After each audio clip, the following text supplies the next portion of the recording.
Okay, once again we want to do a rather gentle thunk. Got another precarious situation going on here. So how did I get to this place? Well, I came back to the model table again last night after the 901 was uploaded, and I did a little bit more here, as you can see. However, before I get going here, I got a comment last night from one of the viewers, and it was a comment from an older episode, and he was wondering, what can you do about your flags curling up? So I commented back to him, or I replied back to him, something to the effect of, well, I'll mention it today in episode 902. And hopefully he'll watch it, and hopefully somebody that knows what to do will maybe give a bit of a reply on that. And if you know what to do, please, in the comments below, let this viewer know. Anyway, let's get on here, and we'll reposition the camera, and we'll sort of move in and take over from where we left off. But you know what? I think we better watch what happened yesterday. It's only about 6 minutes long or so. Okay, I was just going to set our B-23 on here, and I'm noticing though that the whole thing is kind of rotated a little bit. I want to be careful I don't accidentally knock it out of its grasp here.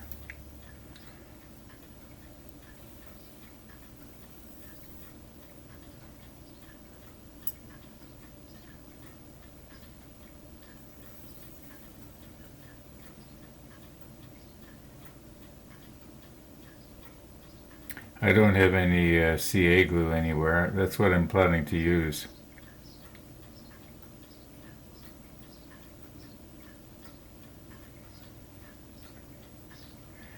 Now, remember we concluded in yesterday's episode that this ladder should be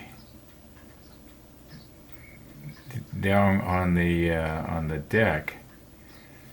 Now this is going to be kind of hard. What I'm going to do is I'm going to swing you around and move you in here. I'm probably going to knock this ladder onto the table a few times before we get it to where it's supposed to be.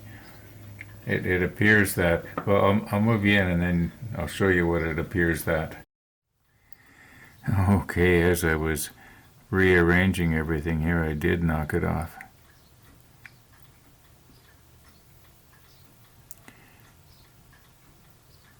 Now what I had started to say was it appeared that I had the ladder stuck up the hole where the man is supposed to go. Now, I realize I'm probably getting my hands in your way here. Now, the base of the ladder should actually be right there, where this part is going to go on the deck. Because the ladder wouldn't start, you know, several feet up in the air. The first rung would be where you could easily step on it. And then in all likelihood, on the real ship, there would be a lot of handholds and stuff like that so that the guy could shinny himself up through that hole. Okay, now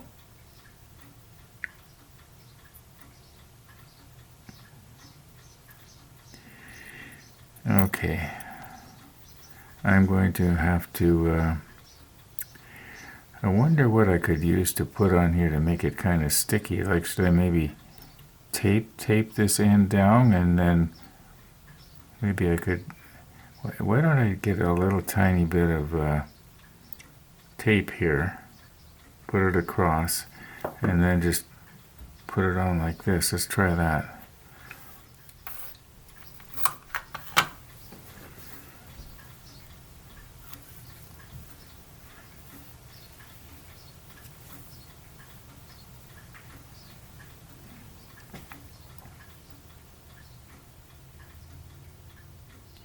Now, as long as I get it basically right, as long as I get the height the right place,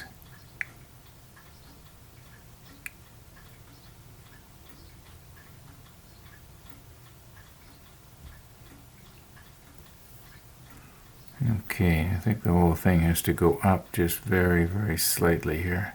Otherwise the bottom of the ladder is going to catch on the deck and maybe get pulled off. All right, so I would say, I would say offhand that the bottom of the ladder is in the right place. Now, if I was to put just a little bit of CA right there and let it cure, then we'll get the top on and then sort of the middle on.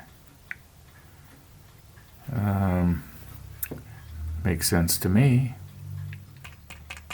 Okay, I'm sampling a little bit of CA here.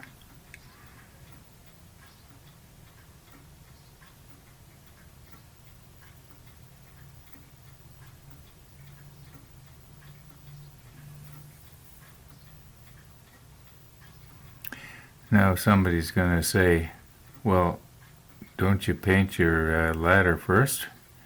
You know, do the brass black thing or something like that? Well, I don't know what I'm going to do here.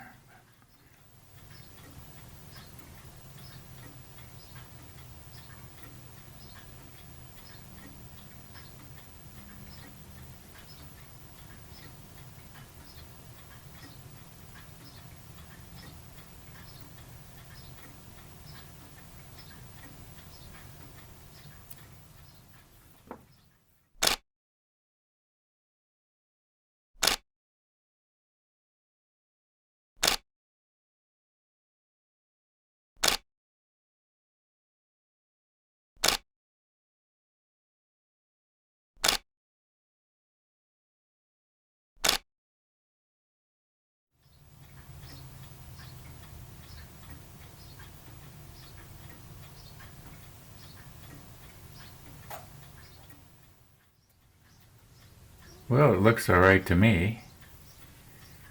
I know the tendency is to just lift this off here, but you know what? It's late. Let's see what we got in the morning.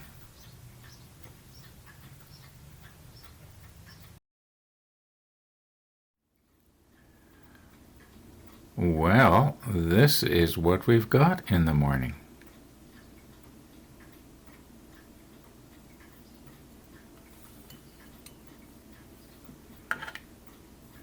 Bet you thought I was going to dump it off of this cup and have it land on here and make a big racket, right?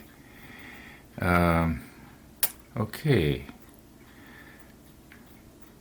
I'll put the macro lens on and we'll look where we put the CA glue there.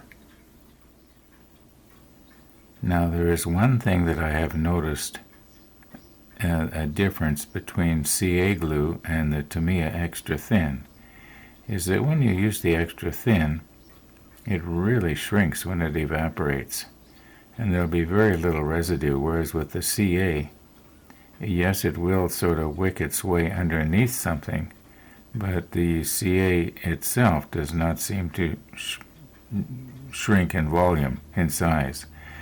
So it looks pretty much the same as it did last night, to me anyway. Maybe slightly less, but not a whole lot. Well, I don't think we're going to be needing this cup for another 4 or 5 days. We've got, 5 different cups that we rotate through, and I don't think I give any one cup preferential treatment. Yeah, you know what? I think what I'm going to do here is I'm just going to do the other ladder. Now I've got to be careful this doesn't go pinging out of there.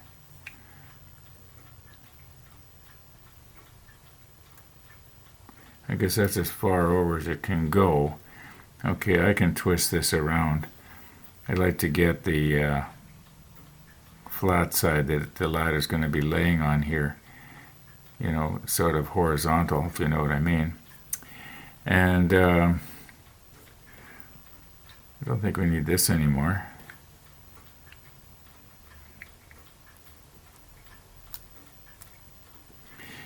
I can save it for the other one. Okay, I'm going to go ahead and do that off camera.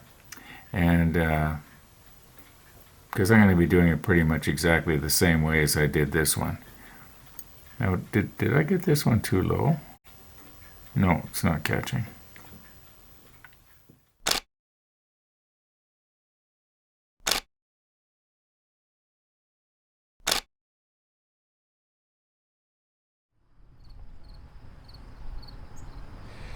Okay, well, we're waiting for our CA glue to set.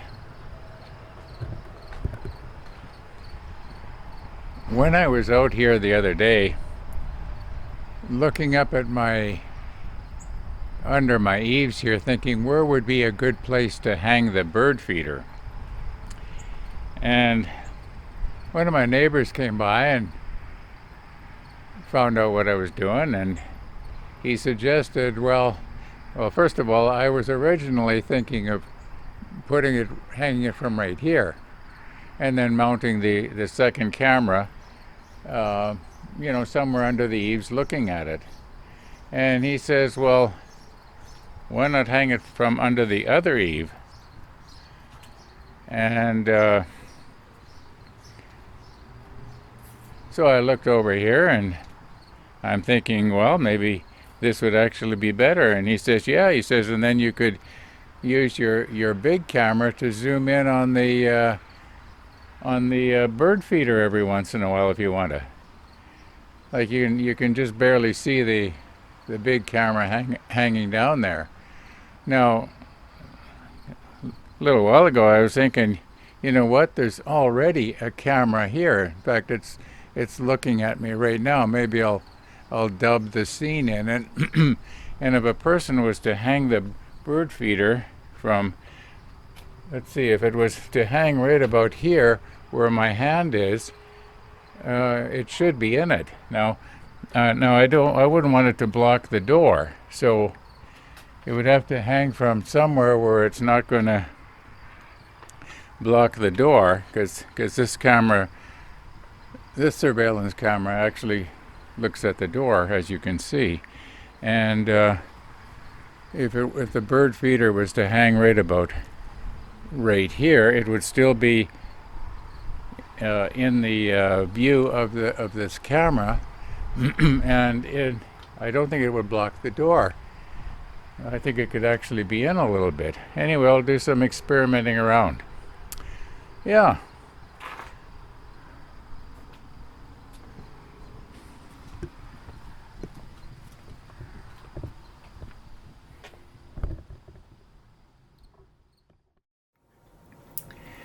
Yeah, the nice thing about being able to use that other camera is that this one that I've got here, this one we were looking at yesterday, if I can use it for something else, like maybe for the rabbit feeder or something like that. Now, that takes care of B23 and D38. Now, I haven't tried to lift this off yet, but I was noticing when I was gluing it on that I was getting pretty close. No, it's okay. I was afraid that possibly I'd glued the holder downer onto the... oh, there, now you got to see it. All right. All right, let's continue on here. I do believe that the only thing left for us to do now is this little guy here, the D35. Now, it seems to me that when we fastened this one into the ring, there was one of these that we did before. You can't see it, but it's, yeah, there it is right there. It was a very loose fit, and I had bent the little ring down way too much. So this time we're going to just try it and see how it fits without bending the ring at all, and then we'll just go from there. I'll just reposition everything.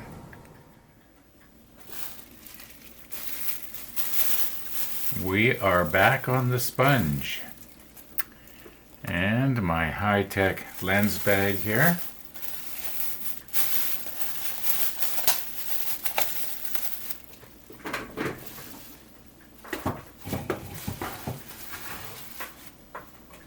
All right. Now, I think I mentioned this before, but I'm very scared, you might say, to try and get the flashing off of this. It is just so fragile. It's I'm not going to try to do it. Anyway, what I will do is I will reposition everything a little bit here and get this at the right angle so that the camera will come in and you can actually see this little ring here. Okay, now clearly this does have to be bent down a little bit.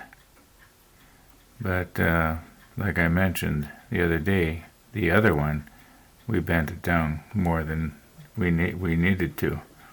And okay, so what's this on my finger now? Okay. Yeah, you can probably see that there's flashing on this thing in places, and I know I keep talking about it because it bothers me that it's there. Now this end does not go in. That's got some sort of a ball on the end of it. Now on this one here, you notice on the end there, there's a little, I don't know what that's all about, unless it was something to sort of, to hook in, and it appears to me that it was deliberately made like that. No.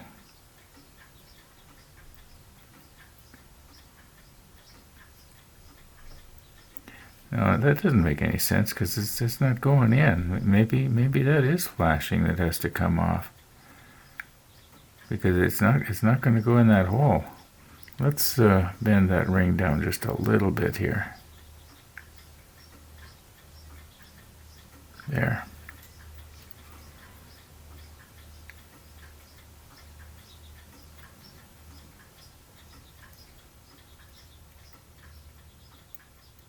Yeah, it is not going to go in. Unless, could it be that this is the end that was supposed to go in? And the other end was supposed to be out?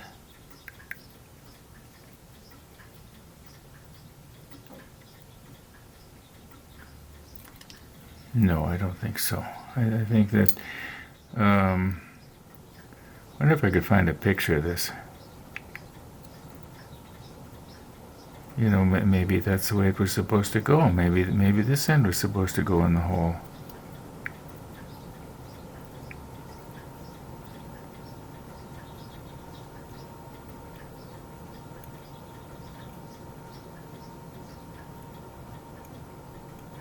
No, it doesn't want to fit. I think we're going to have to trim this off here.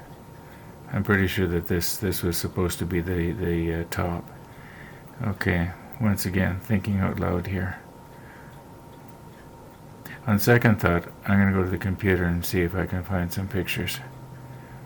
Or I could look in that book. Okay, I found a couple of drawings here that Stefan Drambinski did. We got this one up here, but this one here shows it much clearer. And just let me zoom in a bit on that. Okay, it does not appear to be any kind of a, it almost looks blunt on the end, doesn't it? It's not rounded. So it could be that other, the ring would be down here. We can't see it because there's just no detail there. Anyway, I don't think it's going to really matter as long as I'm able to fasten something to it to make it look like, it's not going to be detailed like Steve's is with the Pontos kit or anything like that, but I would like to at least have something attached to it. There probably won't be the two lines. I don't think there's a little pulley or anything that goes there. Yeah, it's just there's just a lot of detail that mine is not going to have, that Steve's is going to have. But that's life, That's life. Okay. like I usually do, I am making a mountain out of a molehill here. But I can see now that this is the end that is supposed to go in there. And what I thought was a ball is actually flashing that has to be removed. And then that little flange keeps the whole thing from falling through the hole.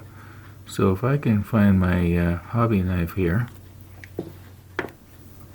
you know how I like to do things on camera. Okay, so we want to just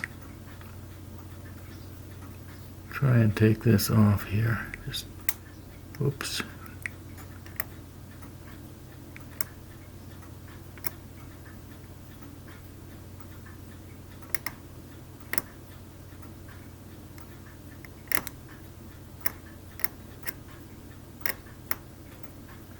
Now turn it over, do the other side. Did I turn it over, or am I just doing the same side again? I mean, you can see it better than me. Just... No, there we go.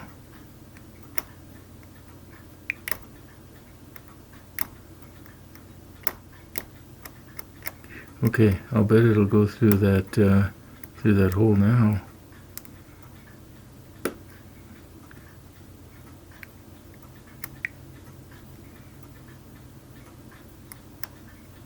Have I got everything? Quick, in the comments below. Okay, I think I got it. Okay, let's give that a try.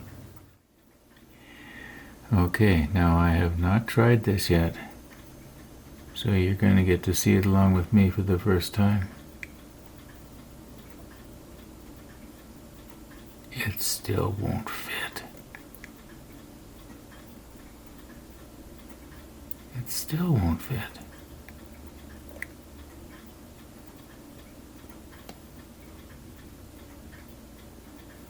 Let's get a little shorter grab on it here. Nope, it's just not going to go. I'm going to have to pare it down just a little bit more. Well, I'll do that off camera.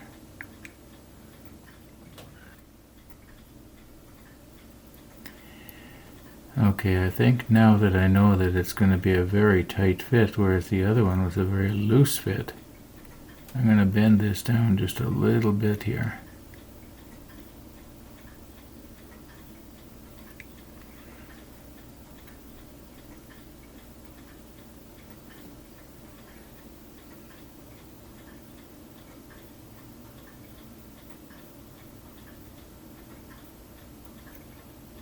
It still won't fit.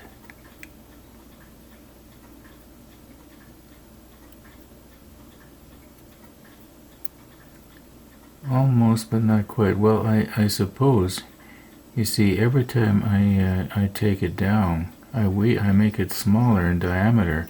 So that means that it's not going to be as strong. I wonder if I could, maybe with my pin vise, drill the hole out a little bit. Why don't I try that?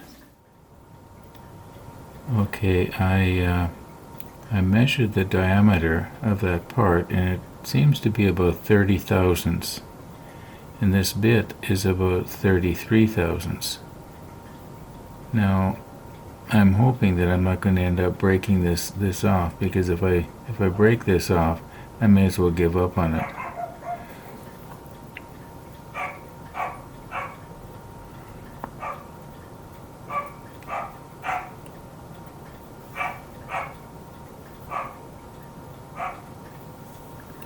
You know, this, I moved everything here. This bit almost looks too big. I wonder if I could find one that was a little bit smaller. You know, if I could find something that was closer.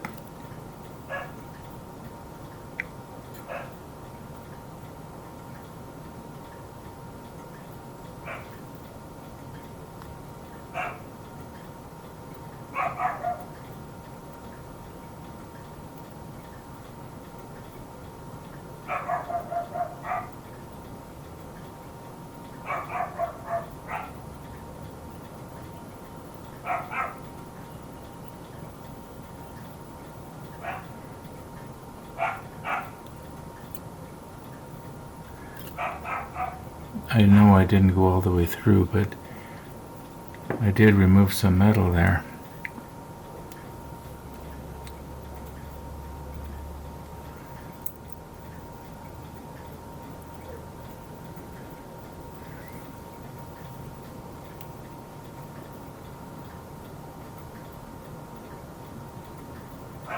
No, it's not going to go. You know what? I think I'm going to take a break here. Well, thank you, Jason. I needed a break. And I'm going to assume that this camera will focus the same as the one that's presently hanging under the eaves that we looked at earlier this morning. Now, I'm looking at the monitor right across from me, and it's the clock is nice and sharp, and the background up there that says Mr. Surfacer, yeah, that's nice and sharp. But when we get a little closer,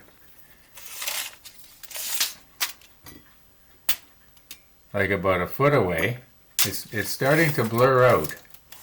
In other words, it does not autofocus. So we're going to want to remember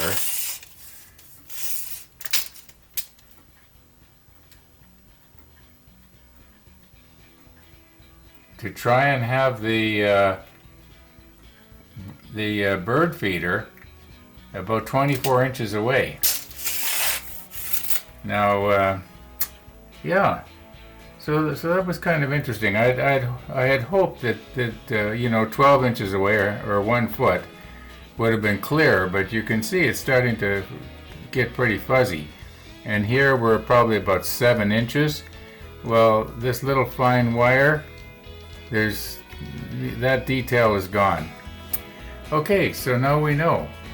It doesn't autofocus. I didn't think it did. I don't know if the iris closes down. If the iris would close down when it was really bright, that would increase the depth of field, but I don't think it does. I think the way this camera operates is that the ISO just adjusts and everything else stays the same. Now, I could be wrong about that. I can test it out, but it doesn't really matter. I think I'm going to call it quits for today. And maybe I'll go at this again this evening. By this, I mean our model, not the camera. Yeah, thanks for watching, everybody. And all being well, we'll be seeing you tomorrow.